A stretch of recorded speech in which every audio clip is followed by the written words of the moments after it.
Students with autism must also have at least one or more problems in the area of communication. First, a student with autism may have a delay in or lack of spoken language. Those students who lack language are often described as nonverbal. What do you want?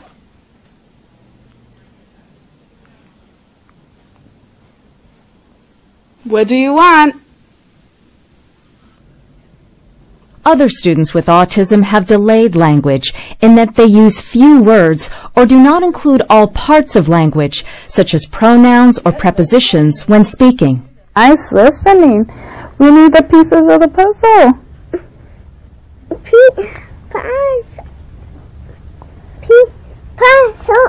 Puzzle. Say, I want play puzzle. Puzzle. I want play puzzle. One puzzle. Very good. Nice job. For those students with autism who have language, they may have difficulty starting or continuing a conversation. Examples of this are when students do not answer or ask questions to keep a conversation going. Also, they may not be interested in bringing up topics of conversation. What'd you do at school today? Why? Did you play with your friends? So, What'd you have for lunch?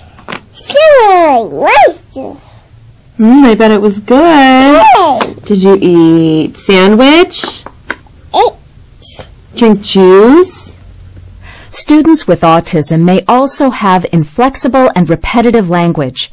Repetitive use of language is often referred to as echolalia. Echolalia may be immediate or delayed. Here we see an example of immediate echolalia, where the student repeats the question instead of answering it. What number? 101. 1. 1. With delayed echolalia, students may repeat words and sentences from TV shows, movies, or songs that they heard before. This type of behavior is also referred to as videotape talk or scripting. Furthermore, students with autism may lack varied spontaneous make-believe play or social imitative play.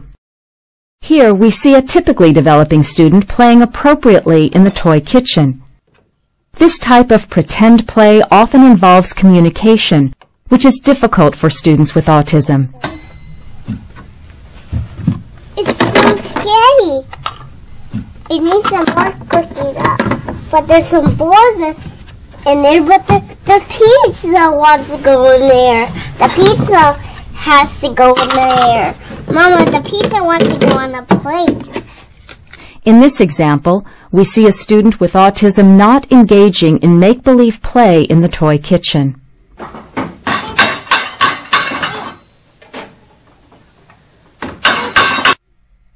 Also, typically developing students imitate each other when they play. My baby's gonna dance very gently. Mine too. Da, da, da, da, da, da. While students with autism have trouble imitating others. Look, my baby's drinking. What is da? Students with autism must also have one or more repetitive and inflexible behaviors. For example, they may have perseverations, such as rigidly following non-functional routines. They may insist upon doing things the same way every time, such as sitting in the same chair, using the same color cup, or taking the same way to school each day. Okay, we're gonna go sit over here in this chair. Oh, I want that chair. Oh, we're gonna sit in this chair, okay? There you go. Great listening. Good job. Students with autism may also have obsessions with inflexible and limited interests. For instance, they may obsessively play with or talk about fire trucks. So what did you do at school today? Did you know fire trucks are red? Did you play ball at recess? Did you know firemen drive in fire trucks? Oh, you know, when I was in school, I used to like to play ball and catch. Did you know some fire trucks can be yellow? Also, students with autism may obsess over parts of objects, such as focusing on the wheels of a car instead of the car itself.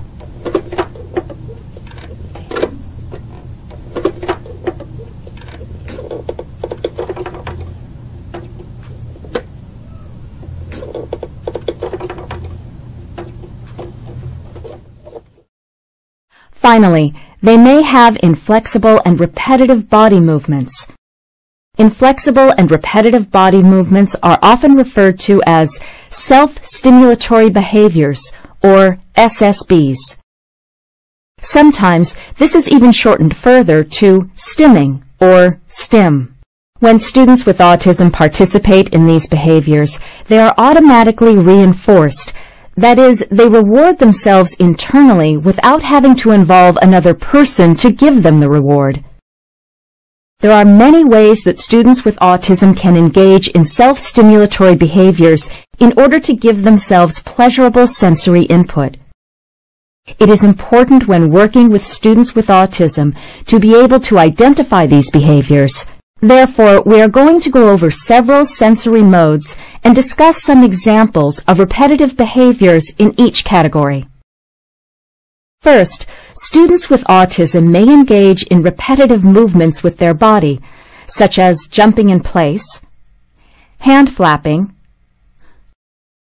toe walking, or spinning in circles. They may also seek visual sensory stimulation, such as eye gazing or peripheral eye gazing, when they look out of the corner of their eyes. Visual self-stimulatory behavior may also occur when a student gazes at their hands or other objects, such as watching items spin, watching items fall, or looking at items that are lined up. Students with autism may also have auditory self-stimulatory behaviors in which they repeatedly make sounds or noises in order to hear them.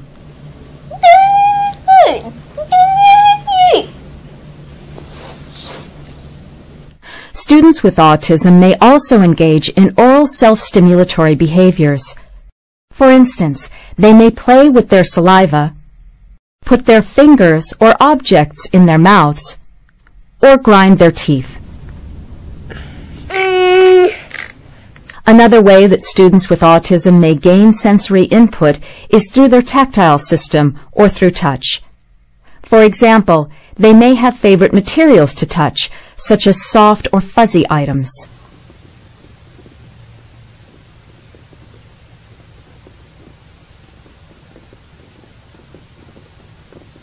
Finally, students with autism may gain sensory input through repetitive smelling behaviors, such as picking up items and smelling them before using the items, or smelling their hands.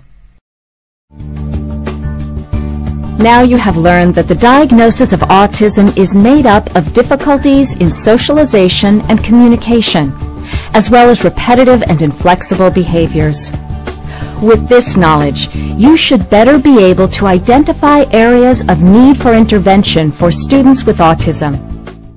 In this episode, we are going to talk about autistic children. Study a video about autistic children and come to this show in a group 22 in Lào Cai High School number 1. Okay. Hi everyone. My name is Huy. Hi Huy. Do you know about autistic children? Yes, I do. I know a lot of things about them.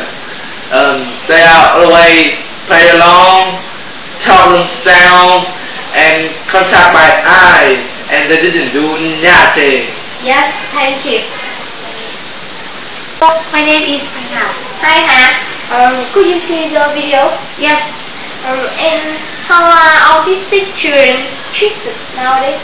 Nowadays, most people don't like children, and they are usually discriminated by other people, like being looked down. Yes, thanks for saying. Yes. Here, I also come from 22. Welcome to Hostelman. Do you think we should let autistic children attend normal school like other children? No, I don't think so. In Vietnam, there's an usually school for autistic children because the most people don't care about the autistic children, and if they care about if their parents care about them, they also don't. They will not know where to improve their children's situation. Yes, thank you. Jung will share his idea about autistic children. Hi, my name is Jung. And do you think how to make autistic children more friendly? Yes, now autistic children cannot be friendly. So if we want them to be friendly, first you should be friendly to them first, and be calm and not angry to them. Okay. And are there any schools for autistic children in Lào City? No, they are not, because they don't care very much about autistic children. Okay. After this show, we know a lot of things about autistic children, and we hope you will sympathize with them. Goodbye and thanks for watching. Okay.